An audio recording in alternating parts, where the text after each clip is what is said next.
നൂറുകണക്കിന് ഒട്ടകങ്ങളും ഒട്ടകപ്പുറത്ത് വില കൂടിയ രത്നങ്ങളും അമൂല്യ രത്നങ്ങളും ഒക്കെ കയറ്റി വെച്ച് ബിൽക്കീസ് തന്റെ പരിവാരങ്ങളുമായി സുലൈമാൻ നബിയെ അങ്ങോട്ട് ചെന്ന് കാണാൻ വേണ്ടി ഇങ്ങോട്ട് വരില്ല, പിന്നെയോ അങ്ങോട്ട് ചെന്ന് കാണാൻ വേണ്ടി പോകാൻ ആര്?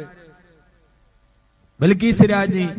ഇവരിവിടെ നിന്ന് പുറപ്പെടുന്നു എന്നറിഞ്ഞപ്പോ നമ്മുടെ സിംഹാസനത്തിന്റെ പുറകിലിരുന്ന ഹുദ്ഹുദ് പറന്നു നേരെ സുലൈമാൻ നബിയുടെ അടുക്കലോട്ട് പറഞ്ഞു, സുലൈമാൻ നബിയെ, അങ്ങേ പാട്ടിലാക്കാനും വസംവദനാക്കാനും നൂറുകണക്കിന് ഒട്ടകത്തിന്റെ മുകളിൽ അപൂല്യമായ രത്നങ്ങളുമായി ബിൽക്കീസും പരിവാരങ്ങളും വരുന്നുണ്ട് സുലൈമാൻ നബിയെ എന്ന് സുലൈമാൻ നബിയോട് പറയേണ്ട താമസം മഹാനായ സുലൈമാൻ നബി അലൈഹിസ്സലാത്തു വസ്സലാമിന്റെ രാജസദസ്സ് വിളിച്ചു.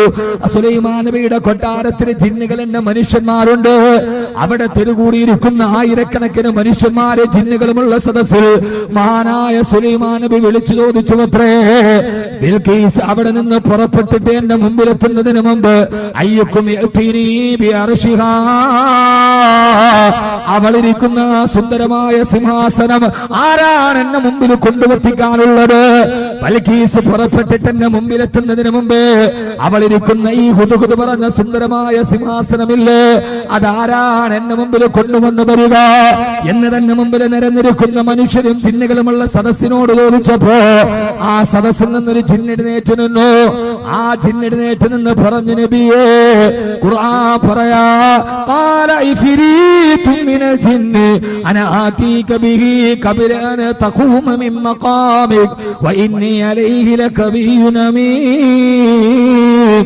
സുലൈമാൻ നബിയെ, അങ്ങ് ഇരുന്നിരിക്കുന്ന സ്ഥലത്ത് നിന്ന് എഴുന്നേൽക്കുന്നതിന് മുമ്പ് ഞാൻ ആ സിംഹാസനം കൊണ്ടുവരാ. സുലൈമാൻ നബിയെ, ആയിരക്കണക്കിന് കിലോമീറ്റർ അകലെയുള്ള ദിവസങ്ങളോളം വഴി ദൂരമുള്ള ബിൽക്കീസിന്റെ കൊട്ടാരത്തിരിക്കുന്ന സിംഹാസനം അങ്ങ് ഇരിക്കുന്നിടത്ത് നിന്ന് എഴുന്നേറ്റ് നിൽക്കുന്നതിന് മുമ്പ് ഞാൻ കൊണ്ടുവരാ സുലൈമാൻ നബിയെ. ആരാ പറയുന്നത്? കാല ഇഫ്രീത്തും മിനൽ ജിന്നി, ജിന്നുകളുടെ നേതാവാണ് ഇഫ്രീത്താൻ. ജിന്നുകളുടെ നേതാവായ ഇഫ്രീത്ത് പറഞ്ഞു, ഖബല അൻ തഖൂമ മിൻ മഖാമിക, അങ്ങ് ഇരുന്നിടത്ത് നിന്ന് എഴുന്നേക്കണതിന് മുമ്പ്. അപ്പൊ ഒരാൾ ഇരുന്നിട്ട് എഴുന്നേക്കണമെങ്കിൽ എത്ര സമയം വേണം? സാമാന്യഗതിയിൽ ഒരാളൊന്ന് ഇരുന്നിട്ട് എഴുന്നേക്കണമെങ്കിൽ ഒരു മിനിറ്റൊക്കെ മതി പരമാവധി, ഒരു ശരാശരി മനുഷ്യൻ. പിന്നെ ഈ സാബറിനെ പോലെയുള്ള അജാനുഭാവികളൊക്കെ ഒന്ന് ഇരുന്നെഴുന്നേക്കണമെങ്കിൽ ചിലപ്പോൾ 1.5 മിനിറ്റ് വേണ്ടി വരും. ഒരു സാധാരണഗതിയിൽ എത്ര വേണം?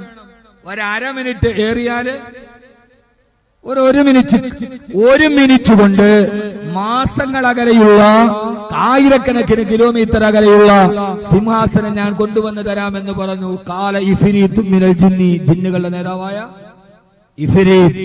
സുലൈമാൻ നബി പറഞ്ഞു, പറ്റൂല, അതിനേക്കാൾ വേഗതയിൽ ആര് കൊണ്ടുവരും? അതിനേക്കാൾ വേഗതയിൽ 1 മിനിറ്റ് പോരാ, ആയിരക്കണക്കിന് കിലോമീറ്റർ അകലെയുള്ള സാധനം അതിനേക്കാൾ വേഗതയിൽ ആരാ കൊണ്ടുവന്ന് തരിക? എല്ലാവരും അത്ഭുത സ്തബ്ധരായി. ജിന്നുകൾക്ക് കഴിയാത്തതിന് ആർക്കാ കഴിയാ?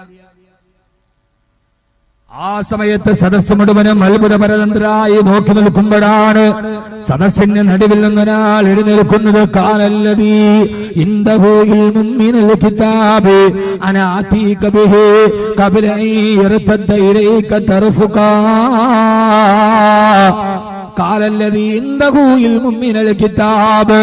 അള്ളാഹുവിന്റെ വിശുദ്ധമായ വേദഗ്രന്ഥത്തിന് അപൂർവ പരിജ്ഞാനമുള്ള ഒരു മഹാപണ്ഡിതൻ എഴുന്നേറ്റ് നിന്നു. അദ്ദേഹത്തിന്റെ പേരാണ് ആസിഫ് ഇബ്നു ബർഖയ. ആസിഫ് ഇബ്നു ബർഖയ എഴുന്നേറ്റ് നിന്നിട്ട് പറഞ്ഞു, പത്ര സുലൈമാൻ നബിയെ, അനാ ആതീക ബിഹി ഖബല അൻ യർതദ്ദ ഇലൈക തർഫുക.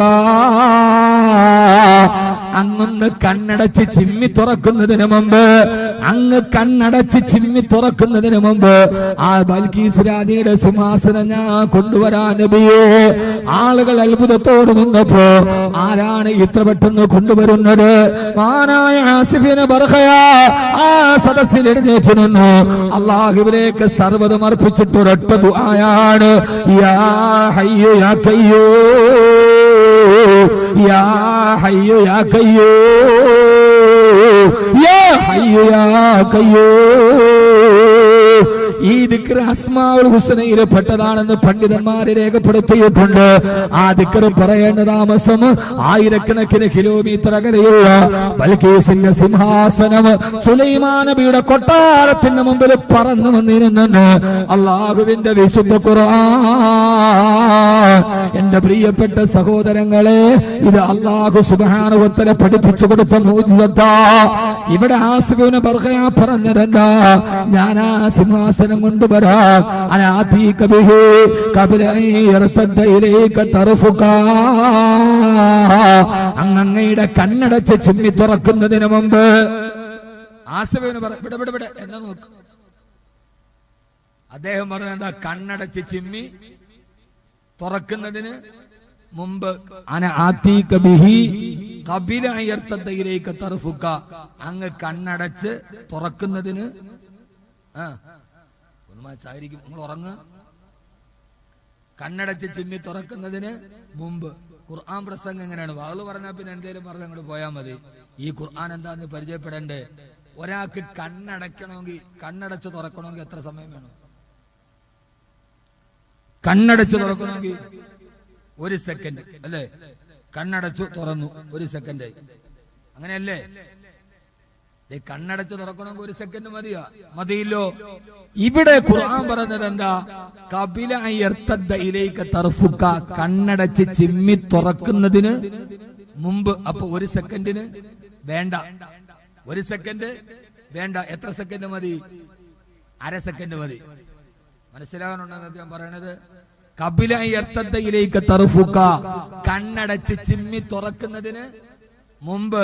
കണ്ണടച്ച് ചിമ്മി തുറക്കണമെങ്കിൽ 1 സെക്കൻഡ്. അതിന് മുമ്പെന്ന് പറഞ്ഞാൽ അര സെക്കൻഡ്.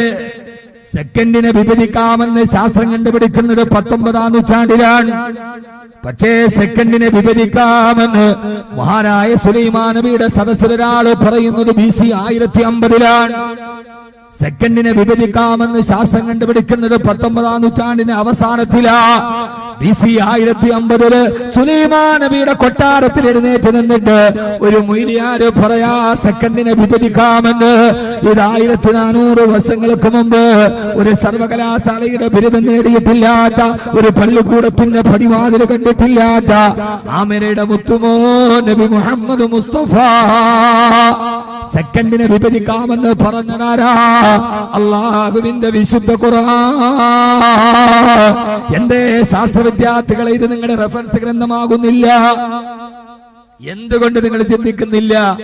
പറയാണ് ഞാൻ സെക്കൻഡിനെ വിഭജിക്കാമെന്ന് കണ്ടുപിടിച്ചത്, പറഞ്ഞത് അള്ളാഹുവിന്റെ ഖുർആനാണ്. ഇത് മനസ്സിലാക്കാനുള്ള ബോധം നമുക്ക് ഇല്ലാതായി പോയി. നമ്മൾ ഖുർആൻ ഓതും. യഥാർത്ഥത്തിൽ ഇവിടെ ഖുർആൻ ഓതാൻ കണ്ടപ്പോഴല്ലേ ഇങ്ങനെയൊക്കെ ഓതാന്ന് നിങ്ങൾക്ക് കവ്വായിക്കാർക്ക് മനസ്സിലായത്. ഈ 3 ദിവസം ഇവിടെ ഖിറാഅത്ത് നടന്നപ്പോഴല്ലേ ഇങ്ങനെയൊക്കെയാണ് ഖുർആൻ ഓതണേ നമുക്ക് മനസ്സിലായത്. അല്ലേ? അങ്ങനെയല്ലേ? അല്ലേ? നമ്മള് ഖുർആൻ ഓതണം എങ്ങനെയാ? എത്ര മധുരമായി, ഏതൊക്കെ രീതിയിൽ. സബ് ഖിറാഅത്തുണ്ട്, 7 രീതിയിൽ ഓതാം. വല്ലുഹ, വല്ലുഹേ, വല്ലുഹേ വല്ലൈലി ഇദാ സജേ ഓതാം. നമ്മള് ഖുർആൻ ഓതണം എങ്ങനെയാ? ബിസ്മില്ലാഹിർ റഹ്മാനിർ റഹീം. അൽഹാഖതു മൽഹാഖ വമാ ദറാക മൽഹാഖ കദബത സമൂദ് മാദും ബിൽ ഖാരിയ അമ്മാ സമൂദ് വഉലികു ബിത്താഖിയ. നമ്മളെ റമളാനിൽ ഒരു ആചാരം പോലെ ഇങ്ങനെ ഓതി തീർക്കുന്നതല്ല ഖുർആൻ. വരികൾക്കിടയിലൂടെ വർത്തമാനകാല ലോകത്തിന്റെ ധവള വിപ്ലവത്തിന്റെ പുറപ്പാട് പാടിയ അള്ളാഹുവിന്റെ വിശുദ്ധമായ ഖുർആൻ സെക്കൻഡിനെ വിഭജിക്കാമെന്ന് BC 1050 എന്റെ പ്രിയപ്പെട്ട ചെറുപ്പക്കാരാ, ഇനി ഞാൻ ഒന്നുകൂടി പറഞ്ഞു തരട്ടെ. സൂറത്തുൽ നംലിന്റെ കഥ ഞാൻ അവസാനിപ്പിക്കുകയാ. മഹാനായ സുലൈമാൻ നബിയുടെ കൊട്ടാരത്തിലേക്ക് ബിൽക്കീസ് വന്നു. ആ ബിൽക്കീസ് വന്നപ്പോ സുലൈമാൻ നബിയുടെ കൊട്ടാരം പളപളാ മിന്നുന്ന കൊട്ടാരമാണ്. ആ കൊട്ടാരത്തിലേക്ക് കയറുമ്പോ അതിന്റെ മുകളിൽ ഗ്ലാസ് വിരിച്ചിരിക്കുകയാണ്. താഴ്ഭാഗത്തുകൂടി അരുവി ഇങ്ങനെ ഒഴുകി നടക്കുകയാ. ഇന്ന് കേരളത്തിൽ അങ്ങനെയുള്ള വീടുകളുണ്ട്. ഗ്ലാസിന്റെ താഴ്ഭാഗത്തുകൂടി, താഴെ കൂടി അരുവി, മുകളില് ഗ്ലാസ്. ഇന്നലെ ഞാൻ ഖത്തറിലാണ്. ഖത്തറിൽ പോയപ്പോ എന്റെ ഒരു സുഹൃത്ത് എന്നോട് പറഞ്ഞു, അടുത്തൊരു വീട്ടിൽ ഹൗസ് വാമിങ്ങിന് പോയി. ഡൈനിങ് ടേബിളിൽ ഇരിക്കുമ്പോ മുകളിൽ ഗ്ലാസ് ആണ്, താഴെ സ്വിമ്മിംഗ് പൂൾ ആണ്. അത്ര ഞാൻ ഖത്തറിലുണ്ടായിരുന്നു. ഇന്ന് രാവിലെ വന്നു. അപ്പോ ഒരു പുതിയ വീടിന്റെ ഹൗസ് വാമിങ്ങിന് പോയത്രേ. അപ്പോ ഡൈനിങ് ടേബിളിൽ ഇരുന്ന് ഭക്ഷണം കഴിക്കുമ്പോ താഴെ ടൈലും മൊസൈക്കൊന്നും അല്ല, ഗ്ലാസ്സാണ്. ഗ്ലാസിന്റെ അടിയില് ഗ്രൗണ്ട് ഫ്ലോർ സ്വിമ്മിംഗ് പൂളാണ്. അത് കണ്ടുകൊണ്ടിരുന്ന് ഭക്ഷണം കഴിക്കാം അത്രേ. സ്വർഗം നമ്മൾ ഭൂമിയിൽ തന്നെ ഒരുക്കാൻ തുടങ്ങി എന്നതാണ് പുതിയ വാർത്തകൾ. ഞാൻ അതിലേക്കൊന്നും ഒരു വിമർശനാത്മകമായി കടക്കുന്നില്ല, അല്ലേ തന്നെ വിവാദങ്ങൾ വേണ്ടുവോളം ഉണ്ട്. നമ്മുടെ രക്തത്തിന് വേണ്ടി ദാഹിക്കുന്നവർ നായ്ക്കൾ 4 ഭാഗത്ത് ഓരിയിടുമ്പോൾ ഞാൻ പിന്നെ അതിലേക്ക് പോകുന്നില്ല എന്ന് പറഞ്ഞത് സമയം കുറവായത് കണ്ടത്. പറയണമെന്ന് വിചാരിച്ചാൽ ഞാൻ എന്തും പറയണ ആൾ. എനിക്കൊരു മനുഷ്യനെ പേടിയില്ല. കാര്യം ട്രോളന്മാരെയും പേടിയില്ല, ഫേസ്ബുക്കിലെ ക്ഷുദ്രജീവികളെയും പേടിയില്ല.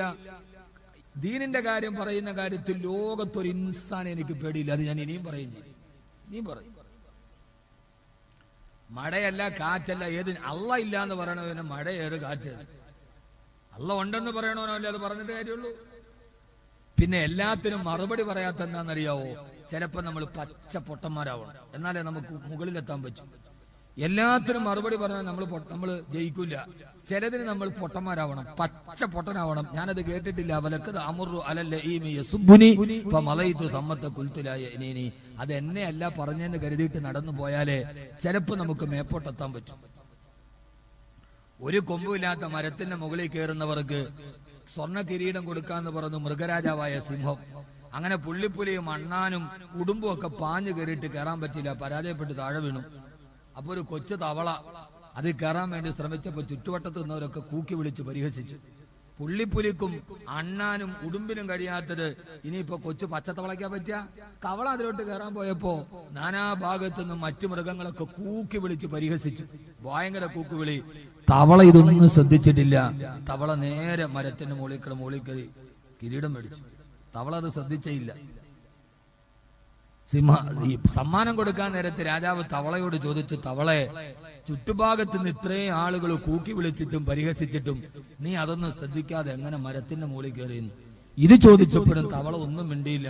രാജാവിന്റെ നേരെ ഇങ്ങനെ നോക്കി.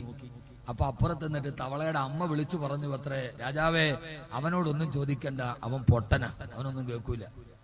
അവനോടൊന്നും ചോദിക്കണ്ട, അവൻ പൊട്ടന, അവനൊന്നും കേൾക്കൂല. പൊട്ടനായതുകൊണ്ട് ചുറ്റുഭാഗത്തുനിന്ന് കൂക്കുവിളിയും പരിഹാസങ്ങളും ചെവിയിൽ കേൾക്കാത്തതുകൊണ്ടാണ് തവളയ്ക്ക് മേപ്പോട്ട് കയറാൻ പറ്റിയത്. അപ്പൊ ചില സമയത്ത് നമ്മൾ സ്വയം പൊട്ടനാവണം. ഞാൻ കേട്ടിട്ടില്ല, ഞാൻ പറഞ്ഞിട്ടില്ല.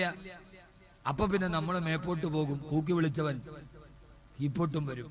അള്ളാഹു നമുക്ക് നല്ല ബോധം തരട്ടെ. ഇതിൽ കൂടെ ഞാൻ പറഞ്ഞു തരണ്ടല്ലോ. ശുജായി ചോദിച്ചതുപോലെ ബുദ്ധി കൂർമ്മതയുള്ളവർ കൽപ്പ് മാത്രം പോരെ, പിന്നെ എല്ലാത്തിനും അഡ്ജസ്റ്റ് ചെയ്ത് കൊടുക്കാനാണ്. പിന്നെ നട്ടലൂരിട്ട് വാഴപ്പിണ്ടി വെക്കണമല്ലേ നല്ലത്. എല്ലാവർക്കും അങ്ങനെ വഴങ്ങിക്കൊടുക്കാനാണെങ്കിൽ, ഒരാൾ എന്ത് പറഞ്ഞാലും അങ്ങോട്ട് ചായാനാണെങ്കിൽ, പിന്നെ ഈ നട്ടല്ലെന്തിന് അള്ളാഹു നേരിട്ട് തന്നത്? വാഴപ്പിണ്ടി അവിടെ അങ്ങോട്ട് വെക്കണല്ലേ, ഫ്ലെക്സിബിൾ ആവും. എപ്പോഴും ഉള്ളത് പറയുമ്പോ വിമർശനങ്ങൾ ഉണ്ടാവും, പക്ഷെ പറയുന്നത് കൃത്യമാണെന്ന് നമുക്ക് ഉറപ്പുണ്ടെങ്കിൽ ഇതൊന്നും നോക്കേണ്ട കാര്യമില്ല. ആരുടെയും കാലിൽ കമഴ്ന്നു വിടാൻ അത് പറ്റൂല. നടന്നു വരുമ്പോൾ കയ്യിൽ തട്ടിയുള്ള സൗഹൃദമാവാം, മുമ്പിൽ വരുമ്പോൾ കാലിൽ കമഴ്ന്നു വീണ് കിടക്കൽ വിധേയത്വമാണ് എന്ന് ചിന്തിക്കുന്ന ഒരാളാണ്. അള്ളാഹു നമുക്ക് ബോധം തരട്ടെ. മുമ്പിൽ കാണുമ്പോൾ കയ്യിൽ തട്ടിയുള്ള സൗഹൃദമാവാം, അതാണ് നന്മ. പക്ഷെ മുമ്പിൽ കാണുമ്പോൾ കാലിൽ കമിഴ്ന്നു വീണ് കിടക്കൽ അത് വിധേയത്വമാണ് എന്ന് ചിന്തിക്കുന്ന ഒരാളാണ് ഞാൻ. അള്ളാഹു നമുക്ക് പറയാനുള്ള ബോധ്യം നൽകി അനുഗ്രഹിക്കുമാറാകും.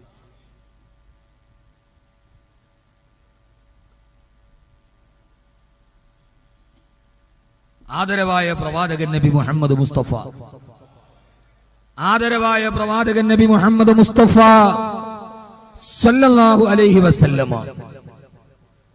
എന്നെ ലീഗാരൻ എന്ന് വിളിക്കണവരുണ്ട്, കമ്മ്യൂണിസ്റ്റ് വിരോധി എന്ന് വിളിക്കണവരുണ്ട്, ഒക്കെ ഉണ്ട്. ഓരോരുത്തരുടെ താല്പര്യം. എനിക്ക് എന്റേതായ താല്പര്യം ഉണ്ടാവും. ഞാൻ അങ്ങനെ അന്ധമായി ഒന്നിനെയും എതിർക്കുന്ന ആളുമല്ല.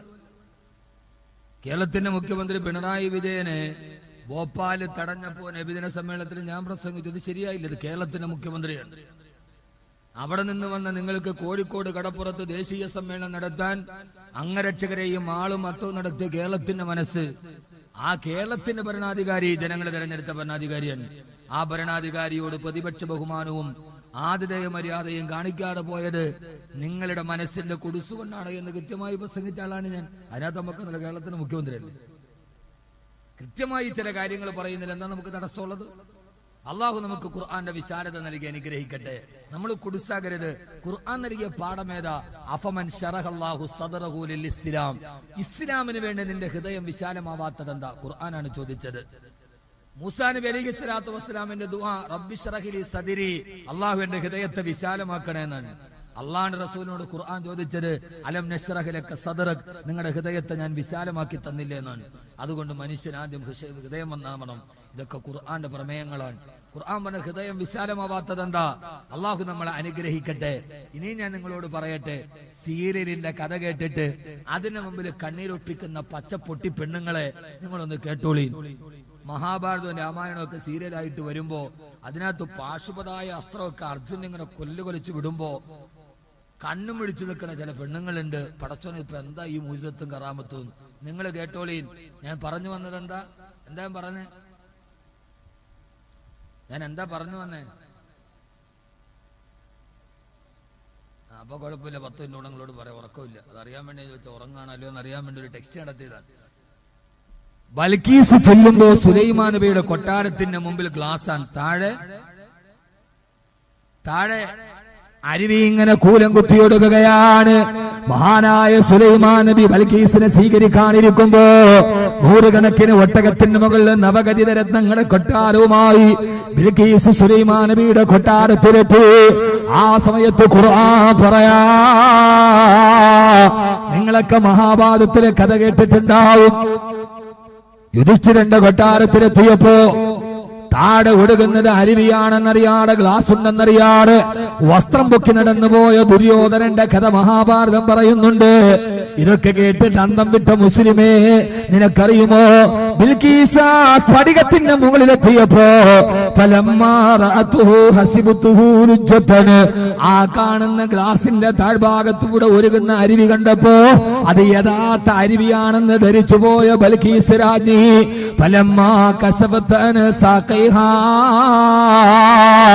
അരുവിയിലോട്ടിറങ്ങാൻ വേണ്ടി അവൾ അവരുടെ വസ്ത്രം ഇങ്ങനെ കണങ്കാലിൽ നിന്ന് പൊക്കി. ഖുർആൻ സൂറത്തുൽ നംൽ ഫലമ്മാ കശഫത് അൻ സാഖൈഹാ, ആ വസ്ത്രാന്തരം നിന്റെ കാൽമുട്ടിൽ നിന്ന് പൊക്കിയപ്പോ എന്നിട്ട് നേരെ കാലെടുത്തു വെക്കുമ്പോ അപ്പോഴാണിത് ഗ്ലാസാന്ന് മനസ്സിലായത്. മറുഭാഗത്ത് നിന്ന് സുലൈമാൻ നബി പറഞ്ഞു, ബിൽക്കീസേ അത് അരുവിയല്ല, ഖാല ഇന്നഹു സർഹും മുമറദും മിൻ ഖവാരീർ, അത് ഗ്ലാസിന്റെ താഴ്ഭാഗത്തു കൂടി കൃത്രിമ അരുവി ഒഴുകുന്നതാണെന്ന് മഹാനായ നബിയുല്ലാഹി സുലൈമാൻ. ഖുർആൻ പറയാ, ആ ഗ്ലാസ് കണ്ടപ്പോ ഗ്ലാസാന്ന് മനസ്സിലായില്ല, അരുവിയാന്ന് കരുതി. ബൽക്കീസ് ഫലമ്മ കശഫത്ത് അൻ സാഖൈഹാ, തന്റെ വസ്ത്രം ഇങ്ങനെ പൊക്കി. എന്നിട്ട് അരുവി ചവിട്ടാൻ പോയപ്പോഴാണ് ഗ്ലാസുമേ ചവിട്ടിയത്. അപ്പുറത്തുനിന്ന് സുലൈമാൻ നബി പറഞ്ഞു, ബൽക്കീസ് ഖാല ഇന്നഹു സർഹും മുമറദും മിൻ ഖവാരീർ, അതൊരു സ്ഫടികമാണ് ബൽക്കീസേ, താഴേക്കട അരുവി വെറുതെ ഒഴുകുന്നതാണ് എന്ന് പറഞ്ഞ് ചിരിച്ചു മഹാനായ സുലൈമാൻ നബി അലൈഹിസ്സലാത്തു വസ്സലാം. മഹാഭാരതത്തിൽ ഇതേ കഥ കേൾക്കുമ്പോ നമ്മൾ അന്തം വിട്ട് അന്താളിച്ചു നിൽക്കാൻ, എടാ നിന്റെ ഖുർആൻ പറഞ്ഞതാണ് ഇതെന്ന് എന്തേ നിനക്ക് ചിന്തിക്കാൻ കഴിഞ്ഞില്ല? എന്തേ നിനക്ക് പറയാൻ കഴിഞ്ഞില്ല? അള്ളാഹു ഖുർആനിലൂടെ പഠിക്കാൻ, അവന്റെ മൂസത്തിനെ പഠിക്കാൻ, അവന്റെ കലാമിനെ പഠിക്കാൻ അള്ളാഹു നമുക്ക് തൗഫീക്ക് നൽകി അനുഗ്രഹിക്കട്ടെ. അള്ളാഹു നമുക്ക് തൗഫീക്ക് നൽകി അനുഗ്രഹിക്കട്ടെ. അള്ളാഹു ആ വഴിയിലൂടെ നമ്മളെ നടത്തി തരുമാറാകട്ടെ. അതുകൊണ്ട് ഖുർആൻ പറഞ്ഞ പാഠങ്ങളിലൂടെ, ഖുർആൻ പറഞ്ഞ വീതികളിലൂടെ, ഖുർആൻ പഠിപ്പിച്ചു തന്ന അധ്യാപനങ്ങളിലൂടെ, ലോകത്ത് ആദ്യമായിട്ട് നിങ്ങൾ കഴിക്കണ ബിരിയാണി അരി ഉണ്ടല്ലോ, ബിരിയാണി കഴിക്കാറില്ലേ? തലശ്ശേരി ബിരിയാണി കഴിക്കാറില്ലേ? അതിന്റെ ചെറിയ ബസ്മതി അരി ഉണ്ടല്ലോ, ആ അരിയെ കുറിച്ച് ആദ്യം പറഞ്ഞു തന്നാരാ? ആരാ പറഞ്ഞെന്ന്? ഖുർആൻ. എവിടെ? ചുമ്മാ പറഞ്ഞാ പോരാ, എവിടെ നിങ്ങൾ പറയണം. ഇനിയിപ്പോ നിങ്ങൾക്ക് ഇതിനേക്കാൾ സന്തോഷമുള്ള വർത്താനുണ്ട്, ബിരിയാണി അരി കഴിക്കാന്ന് പോലും.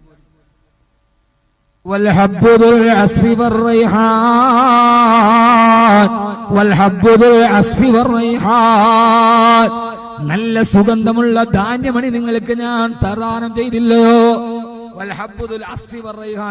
സുഗന്ധമുള്ള ധാന്യമണി. ആ സുഗന്ധമുള്ള ധാന്യമണിയാണ് ബസ്മതി അരി. അതിപ്പോ വേവിച്ചാലും വേവിച്ചില്ലെങ്കിൽ അതിനൊരു സുഗന്ധമുണ്ട്. അത് വേവിച്ചാലും ഒരു സുഗന്ധമുണ്ട്, വേവിച്ചില്ലെങ്കിലും. ബിരിയാണി അരിക്ക്, ബസ്മതി റൈസിന് ഒരു സുഗന്ധമുണ്ട്. വൽഹബ്ബുൽ അസ്ഫി വറൈഹാൻ, നിങ്ങൾക്ക് ഞാൻ സുഗന്ധമുള്ള ധാന്യമണി തന്നില്ലേ? നിങ്ങൾ ഭക്ഷണം കഴിക്കണമെങ്കിൽ മുസ്ലിങ്ങളെ നിങ്ങൾ നല്ല നോൺ വെജേ കഴിക്കാവൂ, വെജ് അത്ര നല്ലതല്ല. ഏറ്റവും നല്ല ഭക്ഷണം ഏതാ? ഏറ്റവും നല്ല ഭക്ഷണം ഏതാ? വെജോ നോൺ വെജോ? നിങ്ങളെന്താ മിണ്ടാത്ത? നിങ്ങൾ കണ്ണൂരുകാര് ഡൈനിങ് ടേബിൾ നിറച്ച് സാധനം ഉണ്ടാക്കിയിട്ട് തികയാതെ പിന്നെ ഇരിക്കണ കസേരയിലും കൂടെ വിളമ്പുന്ന ആളുകളാണ് നിങ്ങൾ. അമ്മാതിരി ആളുകൾക്ക് മുട്ട സുറുക്ക, മുട്ടപ്പത്തല്, ആപ്പത്തല്, ഈ പത്തല്, ഒരു JCB ടയറിന്റെ വലിപ്പമുള്ള റൊട്ടി, പത്തിരി, ഇങ്ങനെ കുറെ സാധനങ്ങൾ വിഭവങ്ങളുടെ വൈവിധ്യം കൊണ്ടും രുചിയുടെ നിറഭേദം കൊണ്ടും കേരളത്തെ വിസ്മയിപ്പിച്ചു കൊടുത്ത പലഹാരത്തിന്റെ മുസന്നിഫീങ്ങളും മുഫസ്സിരീങ്ങളുമാണ് നിങ്ങൾ കണ്ണൂരുകാര്. നിങ്ങൾക്കറിയാൻ പാടാത്ത ഭക്ഷണം ഏതാ ഉള്ളത്? ഏറ്റവും നല്ല ഭക്ഷണം ഏതാ? വെജ് കഴിക്കണാണോ നല്ല നോൺ വെജ് ആണോ? എന്താ സാബറ? നോൺ വെജ് നിനക്ക് എന്നല്ലേ? ഏറ്റവും നല്ല ഭക്ഷണം നോൺ വെജാണ്. ഖുർആൻ. അപ്പൊ നിങ്ങൾ ഉസ്താദേ ഡോക്ടർമാര് പറയണ പച്ചക്കറി തിന്നണോന്നല്ലേ? കോഴി ഇങ്ങനെ തിന്നാൻ പാടില്ല, കോഴി തിന്നരുത് എന്നല്ലേ പറയാ? അള്ളാഹുവിന്റെ ഖുർആൻ സൂറത്തുൽ അറാഫ് ഖുർആൻ പറയുകയാണ്, മൂസാ നബിയുടെ സമൂഹത്തിന് അല്ലാഹു വഅൻസൽനാ അലൈക്കുമുൽ മന്ന വസ്സൽവാ, അവർക്ക് ഞാൻ മണ്ണും സെൽവയും അവതരിപ്പിച്ചു കൊടുത്തു എന്ന് പറഞ്ഞാൽ കട്ടിത്തേന് കാടപ്പക്ഷിയുടെ ഇറച്ചിയും കൊടുത്തപ്പോ ബനു ഇസ്രായേൽ മൂസാ നബിയോട് പറഞ്ഞു, മൂസാ നബിയെ ഇത് തിന്ന് ഞങ്ങൾ മടുത്തുപോയി, അതുകൊണ്ട്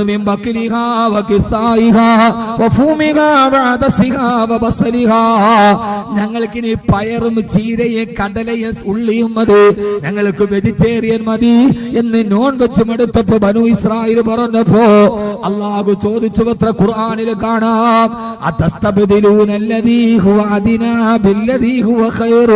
ഏറ്റവും നല്ല ഭക്ഷണം നിങ്ങൾക്ക് നൽകിയിട്ട് ഏറ്റവും മോശം ഭക്ഷണത്തെ നിങ്ങൾ തിരഞ്ഞെടുക്കുകയാണോ? സുന്ദരമായ കാടപ്പക്ഷിയുടെ ഇറച്ചി തന്നിട്ട് നിങ്ങൾ വെജിറ്റേറിയൻ സവാളയും ഉള്ളിയും മതി എന്ന് നിങ്ങൾ എന്നോട് ചോദിക്കുകയാണോ? അപ്പൊ ഏറ്റവും നല്ല ഭക്ഷണം നോൺ വെജാണ് എന്ന് ഖുർആൻ. അള്ളാഹു തൗഫീഖ് നൽകട്ടെ. ചിന്തിക്ക് മനുഷ്യന്മാരെ, ഞാൻ ആറ്റവും ആഖിറും അല്ല പറയണത്, ഏറ്റവും നല്ല ഭക്ഷണം നോൺ വെജാണ്. അപ്പൊ പിന്നെ ഡോക്ടർ കഴിക്കരുതെന്ന് പറഞ്ഞത് ഈ 40 ദിവസം കൊണ്ട് പ്രസവവും കുളിയും മരണവും എല്ലാം കഴിഞ്ഞിട്ട് ബ്ലോക്ക് കോഴി കടിക്കുന്നത് കൊണ്ടാണ്. നല്ല നാടൻ കോഴി കഴിച്ചു നോക്ക്, ഒരു കുഴപ്പമില്ല. നമ്മുടെ വയസ്സായ ആളുകൾ നോക്ക്, അവർ ഈ ഹോർമോൺ കുത്തിവെക്കാത്ത നാടൻ കോഴി തിന്നതിന്റെ ഉശിരാണ് അവർക്ക്. നമ്മൾ ഈ ബ്ലോക്ക് കോഴി തിന്നപ്പോ നമ്മൾ അതുമാതിരി ആയി പോയിന്നേ ഉള്ളൂ. നല്ല ഭക്ഷണം, നല്ല നോൺ വെജ് കഴിച്ചാൽ ഒരു പ്രശ്നമില്ല, ഒരു പ്രശ്നവുമില്ല. ഇങ്ങനെ ഭക്ഷണം, സംസ്കാരം ഒക്കെ പഠിപ്പിച്ചു കൊടുത്ത അള്ളാഹുവിന്റെ വിശുദ്ധമായ ഖുർആൻ, ആ ഖുർആനെ നമ്മളൊരു റഫറൻസ് ഗ്രന്ഥമാക്കണം. എന്നിട്ട് ആ ഖുർആൻ പഠിക്കാൻ നമുക്ക് കഴിയണം. അള്ളാഹു തൗഫീഖ് നൽകട്ടെ, അള്ളാഹു തൗഫീഖ് നൽകട്ടെ, അള്ളാഹു തൗഫീഖ് നൽകട്ടെ. ഈ ഖുർആൻ പഠിക്കാൻ നമുക്കുണ്ടായ തടസ്സം എന്താണ്? ഈ ഖുർആനെ കുറിച്ച് ചിന്തിക്കാൻ നമുക്കുണ്ടായ തടസ്സം എന്താണ്? ആ തടസ്സവും കൂടെ പറഞ്ഞിട്ട് ഇൻഷാ അല്ലാഹ് നമുക്ക് ഈ സദസ്സിൽ നമ്മൾ പഠിക്കേണ്ടത് അതാണ്. അള്ളാഹു തൗഫീഖ് നൽകട്ടെ. അതുകൊണ്ട് പറയട്ടെ, സമയായോ? സമയായോ?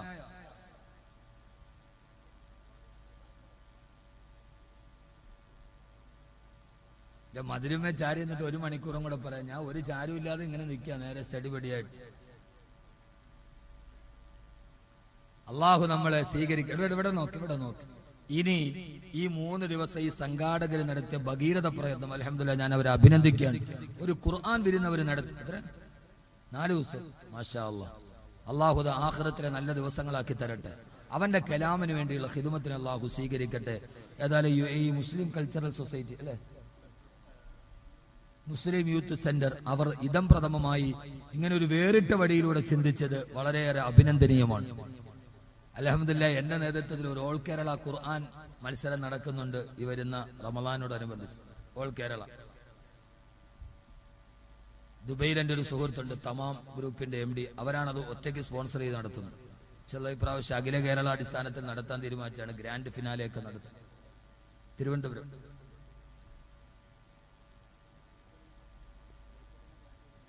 കോഴിക്കോടല്ലേ? അത് ഇങ്ങോട്ട് മാറ്റിയതാണ്.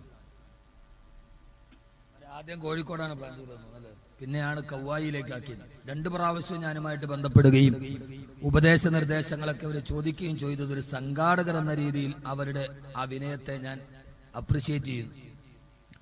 2 പരിപാടിയിൽ ഞാനുമായി ബന്ധപ്പെടുകയും ഉപദേശ നിർദ്ദേശങ്ങളൊക്കെ ചോദിക്കുകയും ഒക്കെ ചെയ്ത സംഘാടകരുടെ ഒരു സംഘാടക വൈദഗ്ധ്യത്തെ ഞാൻ പൂർണ്ണമായി അഭിനന്ദിക്കുകയാണ്.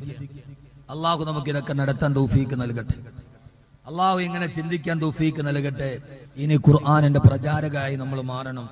ചിന്തകൻ പറഞ്ഞതുപോലെ ഏറ്റവും നല്ല ഒരു സാധനം hand of A bad salesman, ഏറ്റവും മോശമായ സെയിൽസ്മാന്റെ കയ്യിൽ കിട്ടിയതാണ് ഖുർആൻ. ഇംഗ്ലീഷ് ചിന്തകന്റെ വാക്കാണ് hand of A bad salesman. ഏറ്റവും നല്ല പ്രൊഡക്റ്റ് കിട്ടിയത് ഏറ്റവും മോശം സെയിൽസ്മാന്റെ കയ്യിലാണ്. അവന് വിറ്റഴിക്കാൻ പറ്റൂലല്ലോ. ഖുർആൻ എന്ന അമൂല്യമായ ഗ്രന്ഥം അത് കിട്ടിയത് നമ്മുടെ കയ്യിലായി പോയി. നമ്മൾ ബാഡ് സെയിൽസ്മാനാണ്. ക്രിസ്ത്യാനികൾ അച്ഛന്മാരെ കണ്ടില്ല, പെന്തക്കോസ് പാസ്റ്റർമാരെ, അവരങ്ങാടിയിൽ ആര് കേൾക്കുന്നോ ഇല്ലയോ എന്നൊന്നും വിഷയമല്ല. അവരുടെ തോളുമേൽ ലൗഡ് സ്പീക്കർ തൂക്കിയിട്ടിട്ട് അവർ ഓട്ടോറിക്ഷമേ കയറി ഇരുന്നിട്ട് ബൈബിൾ പഠിപ്പിച്ചു കൊടുക്കും. നമ്മൾ 4 പേരിരിക്കുന്നിടത്ത് കുൽഹു അല്ലാഹു അത് ഉറക്കോ, അതാ നമുക്ക് നാണാണ്. അവനിപ്പോ എന്ത് വിചാരിക്കും, തീവ്രവാദിയാണോ ചിന്തിക്കൂ. അവനവനായ ഒരു കുഴപ്പമില്ല. അവനവനല്ലാത്തതാകുമ്പോഴാണ് പ്രശ്നമാകുന്നത്. നമുക്ക് പേടിയാണ്. ഖുർആൻ പഠിപ്പിക്കാൻ വന്നിരിക്കുന്നു. അള്ളാഹു നമുക്ക് ബോധം തരട്ടെ. യഥാർത്ഥത്തിൽ ഈ ഖുർആൻ നമ്മുടെ കയ്യിൽ ഒരു ബാഡ് സെയിൽസ്മാന്റെ കയ്യിലായി പോയത് ഏറ്റവും പ്രധാനപ്പെട്ട വിഷയം, ഖുർആനിനെ കുറിച്ച് നാം ചിന്തിക്കുന്നതിൽ നിന്ന് നമ്മളെ തടയുന്ന ചില കാര്യങ്ങൾ നമ്മുടെ സമൂഹത്തിൽ വേര് പിടിച്ചു എന്നതാണ് ഇതിന്റെ ഏറ്റവും പ്രധാനപ്പെട്ട കാരണം. ആ വേരെന്താന്ന് ഞാൻ പറഞ്ഞുതരാം, നിങ്ങൾ പിഴുതെടുത്ത് കളയോ.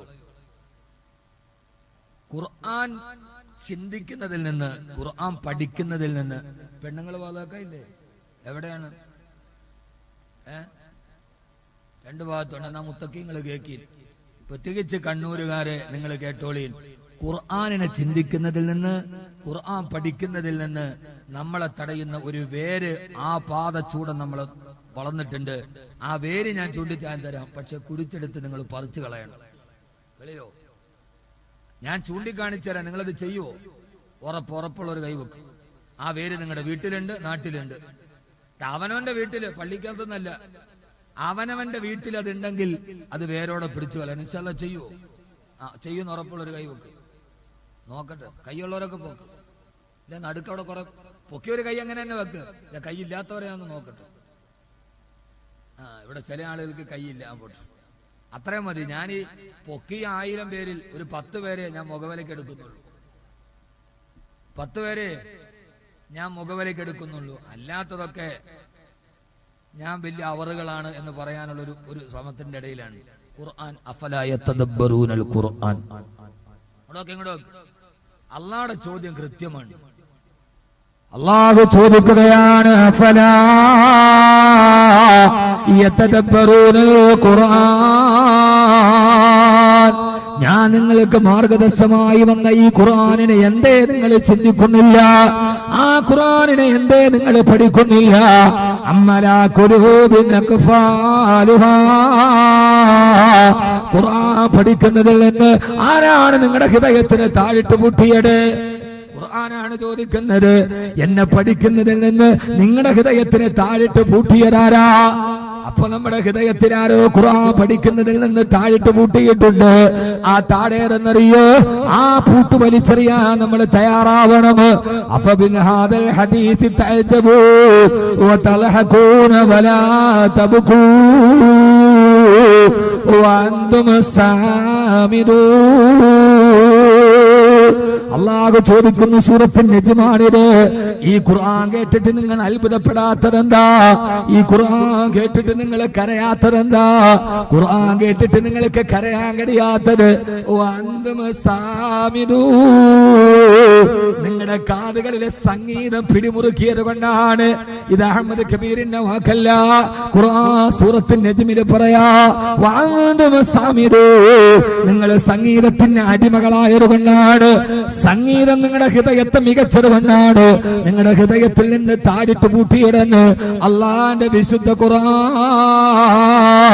നമ്മളൊക്കെ മാപ്പിളപ്പാട്ടിന്റെയും മാപ്പിളപ്പാട്ടെന്ന രീതിയിലുള്ള കാമപ്പേത്തൂന്ന ആൽബം പാട്ടുകളും സംഗീതവും നമ്മുടെ ഹൃദയത്തെ മതിച്ചപ്പോ, പണ്ട് കാലത്തൊക്കെ കൗവായി പള്ളിയിലും മഗ്‌രിബിന് ബാങ്ക് വിളിച്ചാൽ ആ സമയത്ത് നമ്മുടെ വീട്ടിൽ നിന്ന് കേൾക്കുമായിരുന്നു.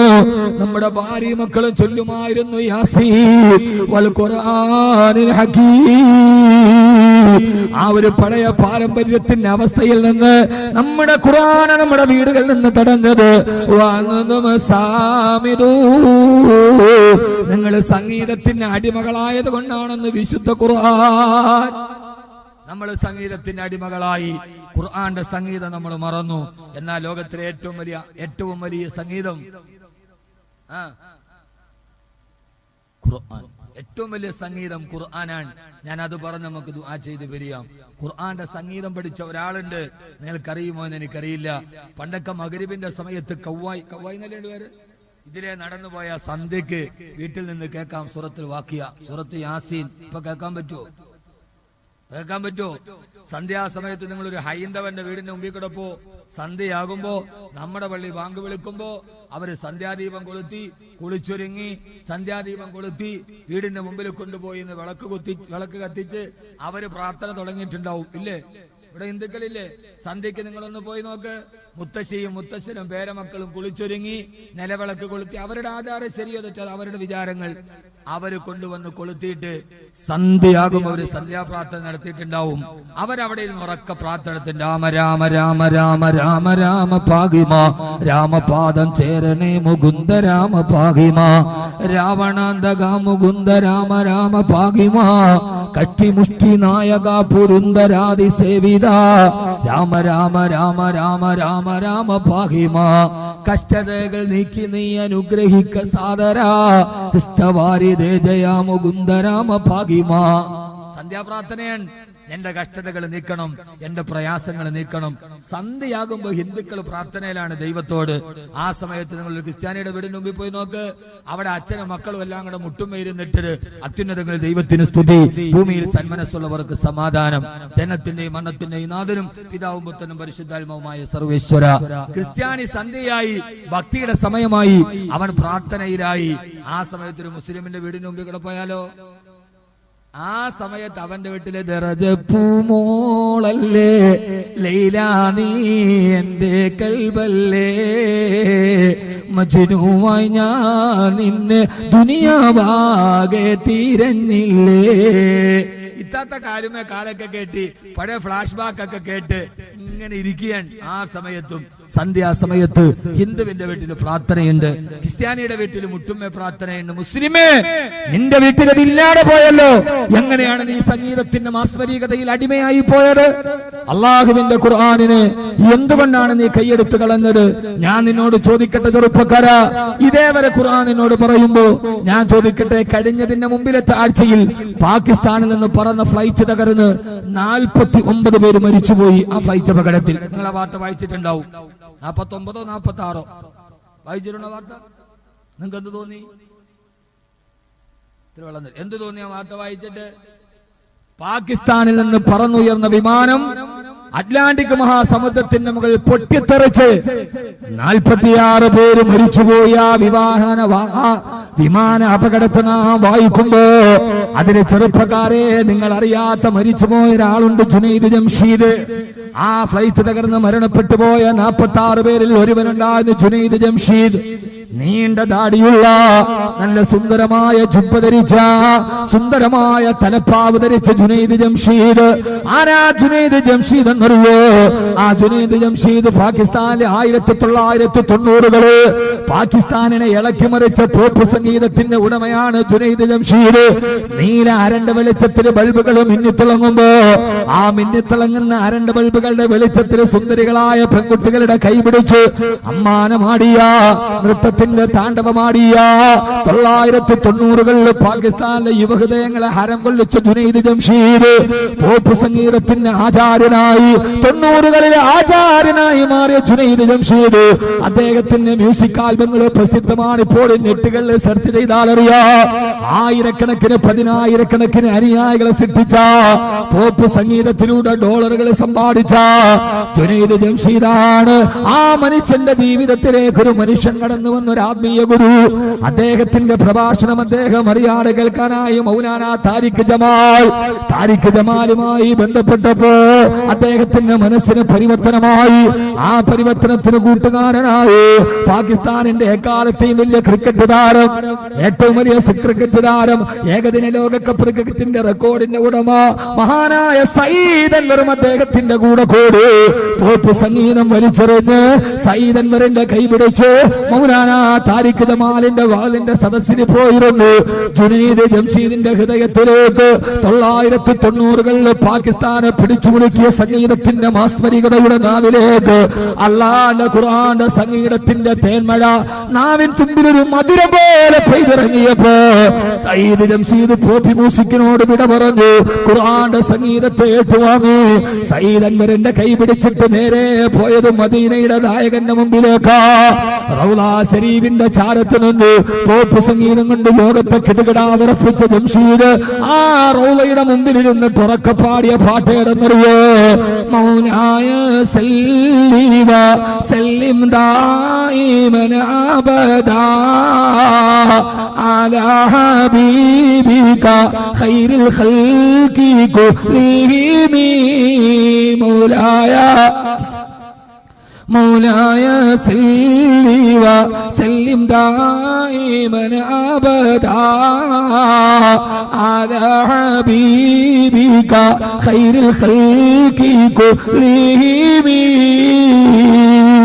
മദീനയിലെ ദീസലമിലെ പ്രളയനായകന്റെ പച്ചക്കുപ്പയുടെ ചാരത്തിരുന്ന് മൗലായ പാടി ഒരൊറ്റ ഇരിപ്പില് ബുർദാ ശരീഫ് ഈണത്തോടെ പാടി ജുനൈദ് ശംഷീദ് റൗള ശരീഫിന്റെ ചാരത്ത് നിന്ന് പൊട്ടിക്കരഞ്ഞു. എന്നിട്ട് പറഞ്ഞു, യാ റസൂലല്ലാഹ്, ഞാൻ പോപ്പ് സംഗീതത്തിലൂടെ സമ്പാദിച്ചത് മുഴുവനും അങ്ങയുടെ ചാരത്ത് വന്ന് വലിച്ചെറിയുകയാണ്. ഇനി ജുനൈദിന് പോപ്പ് വേണ്ട, ഇനി ജുനൈദിന് സംഗീതം വേണ്ട. ഇനി എന്റെ നാവ് കൊണ്ട് ഞാൻ പാടുന്നത് അങ്ങയെ കുറിച്ച്, ഇനി എന്റെ നാവ് കൊണ്ട് കേൾക്കുന്നത് അങ്ങയുടെ സംഗീതം. എന്റെ ഹൃദയത്തിന്റെ ഭാഷ അങ്ങേക്ക് വേണ്ടി. പിന്നെ ജുനൈദ് ജംഷീദ് പാടി നടന്ന് നേത്തുകളായി, ബുർദയായി, മൗലിദായി. ജുനൈദ് ജംഷീദിന്റെ താളാത്മകമായ നാവിലൂടെ ഹബീബായ നബിയുടെ മദ്ഹുകളെ ലോകം മുഴുവനും കേട്ടു. അദ്ദേഹം ദീനീ പ്രബോധനത്തിന് വേണ്ടി ജീവിതം മുടിഞ്ഞു വെച്ചു. തന്റെ യൂറോപ്പിന്റെ വസ്ത്രം മാറ്റി നെഞ്ചു വരെ നീണ്ടു കിടക്കുന്ന കറുകറുത്ത താടി. ഒന്ന് മക്കളെ യൂട്യൂബിൽ ജുനൈദ് ജംഷീദിനെ ഒന്ന് സെർച്ച് ചെയ്തു നോക്ക്. കണ്ടാല് കൊതിച്ചു പോകുന്ന രൂപം, വെളുവളാ വെളുത്ത മുഖം, നെഞ്ചു വരെ നീണ്ടു നിൽക്കുന്ന താടി, താരോട്ട് നീണ്ടു കിടക്കുന്ന ജുബ്ബ, തലയിൽ 4 വട്ടം ചുറ്റിക്കെട്ടിയ വെള്ളത്തലപ്പാവ്, അതും ധരിച്ചുകൊണ്ട് തന്റെ ഭാര്യയെ, പോപ്പ് സംഗീതത്തിന് ഇടത് ഭാഗത്ത് നിന്ന ഭാര്യയെ മുഖം മറക്കുന്ന ജിൽബാബിട്ട് പർദയിട്ട് തന്റെ കുടുംബത്തിന് മുഴുവൻ ഇസ്ലാമിക വേഷവിധാരണം നടത്തി അല്ലാഹുവിന്റെ റസൂലിനെ കുറിച്ചും മദ്ഹ് പറയാനുള്ള യാത്രയിലാണ് ജുനൈദ് ജംഷീദ് അറ്റ്ലാന്റിക്കിന്റെ ഓളങ്ങളിലേക്ക് വീണുപോയത്. എന്റെ പ്രിയപ്പെട്ട ചെറുപ്പക്കാരാ, ഖുർആന്റെ സംഗീതം ഹൃദയത്തിലേക്ക് ഏറ്റി മാനസിക പരിവർത്തനത്തിന്റെ വക്താക്കളായി കാട്ടാളനായ ഖത്താബിന്റെ മകൻ ഉമറിനെ ലോകത്തിന്റെ ചക്രവർത്തിയാക്കി മാറ്റിയ അള്ളാഹുവിന്റെ ഖുർആന്റെ സംഗീതം പഠിച്ചു അവസാനം മരിക്കുന്ന നേരം ഉസ്മാൻ റളിയല്ലാഹു അൻഹുവിനെ പോലെ പുറകിൽ നിന്ന് കുത്തേറ്റിട്ട് കുടൽമാല വെളിയിലോട്ട് വീടുമ്പോ ഉസ്മാൻ റളിയല്ലാഹു അൻഹു ഖുർആൻ ഓതുകയാണ്.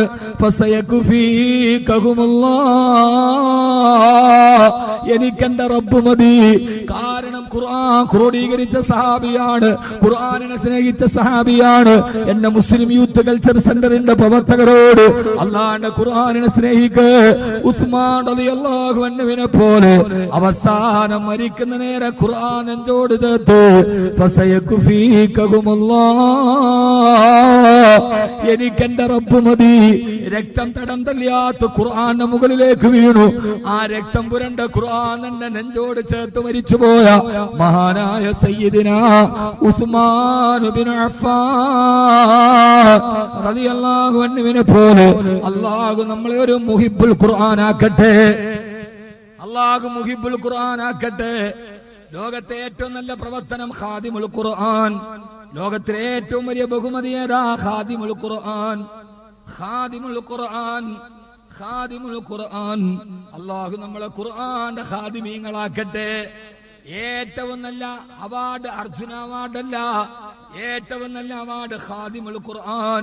ഇവൻ ഖുർആന്റെ ഖാദിമാണ്, ഇവൻ അല്ലാഹുവിന്റെ കലാമിന്റെ ഖാദിമാണ്. അല്ലാഹു നമ്മളെ അങ്ങനെ ആക്കി തരുമാറാകട്ടെ. അള്ളാഹു നമ്മളങ്ങനെ ആക്കി തരട്ടെ. അള്ളാഹു നമ്മളെ ഖാദിമുൽ ഖുർആനാക്കട്ടെ. കാരണം ലോകത്തൊന്നിനുമില്ലാത്ത പ്രതിഫലം ഖുർആനിനുണ്ട്. അലിഫ് ലാം മീം എന്നോദിയാൽ 90 നന്മയാണ്. ഇപ്പോ ഒരാൾ അലിഫ് ലാം മീം നോദി 90 നന്മയാണ്. 4 ദിവസം ഈ നാട്ടിൽ എത്ര നന്മകൾ പെയ്തിറങ്ങി. അതിന് കാരണക്കാരായവർ അള്ളാഹു അർഹമായ പ്രതിഫലം നൽകട്ടെ. അതിന് സഹായിച്ചവർ നമ്മുടെ കുഞ്ഞമ്മദ് അദ്ദേഹമൊക്കെ ഈ പരിപാടിക്ക് വളരെയേറെ സഹായിച്ചു എന്നൊരു നാട്ടുകാരൻ പറഞ്ഞപ്പോ വളരെയേറെ സന്തോഷം തോന്നി. അൽഹംദുലില്ലാ.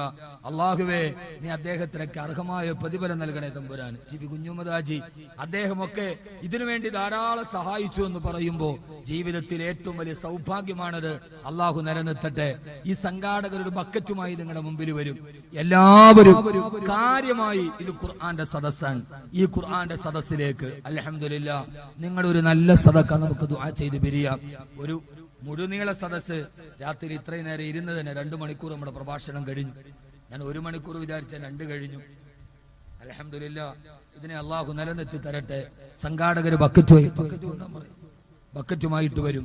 എല്ലാവരും കാര്യമായി സഹകരിക്കുകയും അതോടൊപ്പം തന്നെ ഇതിനൊരു ധാരാളം ചെലവുകളുണ്ട്. 18 ലക്ഷത്തോളം രൂപ ഇതിനുവേണ്ടി ചെലവഴിക്കപ്പെട്ടിട്ടുണ്ട്. അൽഹംദുലില്ലാ. സന്തോഷത്തോടെ ഈ ഖുർആനിന് വേണ്ടി, അള്ളാഹുടെ ഖുർആനിന് വേണ്ടി നമ്മൾ മരിച്ചാൽ അത് നമ്മുടെ ഷാഫി ആവണം.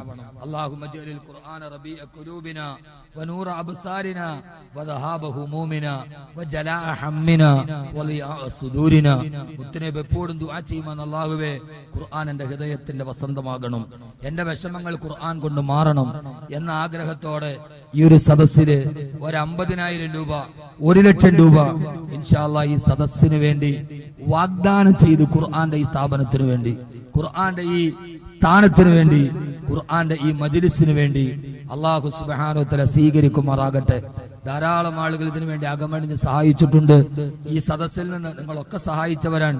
എന്നാലും ആരെങ്കിലും ഉസ്താദ് ഒരു 1 ലക്ഷം രൂപ ഈ സദസ്സിലേക്ക് ഞാൻ കൊടുത്തേക്കാം. 4 ദിവസം ഖുർആന്റെ വചനമാധുരി പെയ്തിറങ്ങിയ ഈ സദസ്സിൽ ഇതുപോലെ സദസ്സ് നമുക്ക് കിട്ടില്ല. അല്ലെങ്കിൽ ഒരു 50,000 രൂപ ഞാൻ കൊടുത്തേക്കാം. സന്തോഷത്തോടെ ഏതെങ്കിലും സഹോദരങ്ങൾക്ക് പറയാൻ കഴിയുമെങ്കിൽ എഴുന്നേറ്റ് പറഞ്ഞാൽ മതി. പിന്നീട് സൗകര്യം പോലെ കൊടുത്താൽ മതി. അള്ളാഹു നമ്മളെ സ്വീകരിക്കുമാറാകട്ടെ. നോട്ട് നിരോധനം വന്നപ്പോ നമ്മൾ പൈസയും കൊണ്ട് ഓടി.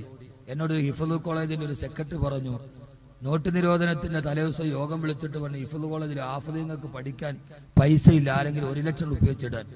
ആരും അനങ്ങിയില്ല. അന്ന് രാത്രി നോട്ട് നിരോധനം വന്നു. പിറ്റേ ദിവസം രാവിലെ ആ സദസ്സിലുണ്ടായിരുന്ന 5-6 പേര് വന്നിട്ട് 5 ലക്ഷം വേണോ 10 ലക്ഷം വേണോ, സൗകര്യമുള്ളപ്പോ തിരിച്ചു തന്നാൽ മതി. തലേ ദിവസം ചോദിച്ചപ്പോ 1000 ആവലാതി പറഞ്ഞ ആളുകൾ പിറ്റേ ദിവസം കൊണ്ടുവന്ന് ജിഫ്ലുള്ളൈന് വേണോ, 5 ലക്ഷം വേണോ, 10 ലക്ഷം വേണോ, കൊടുക്കാൻ ആളുണ്ടായി. സഹോദര, നമുക്ക് ആവശ്യമില്ലാത്തപ്പോഴല്ല, നമുക്കുള്ളപ്പോഴാണ്, ആവശ്യങ്ങൾ ഉള്ളപ്പോഴാണ് അള്ളാഹുടെ ദീനിന് വേണ്ടി നാം നൽകേണ്ടത്. അള്ളാഹു നമ്മളെല്ലാവരെയും ആ കൂട്ടത്തിൽ പെടുത്തട്ടെ. ഇങ്ങനെ ഒരു സംരംഭം നടത്തിയതിന്റെ പ്രവർത്തകരെ അള്ളാഹു എത്ര അനുമോദിച്ചാലും മതിയാവില്ല. അള്ളാഹുവിനെ തുടർന്നു കൊണ്ടുപോകാൻ അള്ളാഹു തൗഫീക്ക് നൽകി അനുഗ്രഹിക്കുമാറാകട്ടെ. സാമ്പത്തിക പ്രതിസന്ധി നാടിനെ വലയ്ക്കുന്ന ഒരു സമയത്താണ് ഇത്രയും വലിയ ചെലവിലോടുകൂടി ഈ സംഘാടകർ ഇത് നടത്തിയത്. അപ്പൊ നോട്ട് നിരോധനം വന്നുകൊണ്ട് അവരുടെ പ്രതീക്ഷകൾക്കൊക്കെ ചെറിയ മങ്ങലേറ്റിട്ടുണ്ട്. അത് നികത്തി കൊടുക്കേണ്ടത് നമ്മളാണ്. ഇന്ന് പറ്റാത്തവർ നാളെയുമൊക്കെയായി ഇവർ ബന്ധപ്പെട്ട് ഇൻഷാ അല്ലാഹ് ഒരു നഷ്ടമൊന്നും സഹിക്കണ്ട, ഞങ്ങൾ സഹായിക്കാം എന്ന് പറയുമ്പോ അള്ളാഹുവിന്റെ അപാരമായ പ്രതിഫലം നമുക്ക് കിട്ടും. അള്ളാഹു അക്കൂട്ടത്തിൽ നമ്മെ ഉൾപ്പെടുത്തി അനുഗ്രഹിക്കുമാറാകട്ടെ.